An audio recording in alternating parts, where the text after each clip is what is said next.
Ujësillësi historik i Vranishtit në Bashkinimar po i nënshtrohet të restaurimit me synimin për të ruajtur vlerat e tij historike, arkitekturore dhe inxhinierike.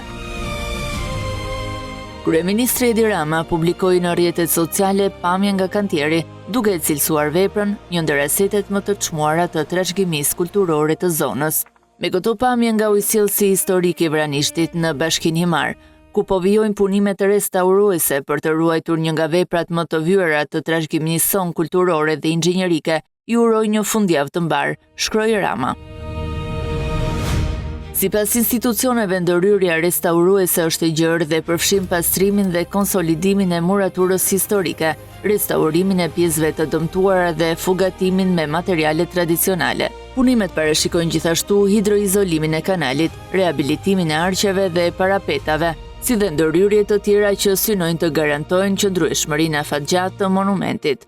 Çdo fazë e restaurimit po zhvillohet në mbikëqyrje teknike dhe në përputhje me standardet për mbrojtjen e trashëgimisë kulturore, me qëllim ruajtjen e autenticitetit dhe vlerave historike të kësaj vepre të rrallë inxhinierike.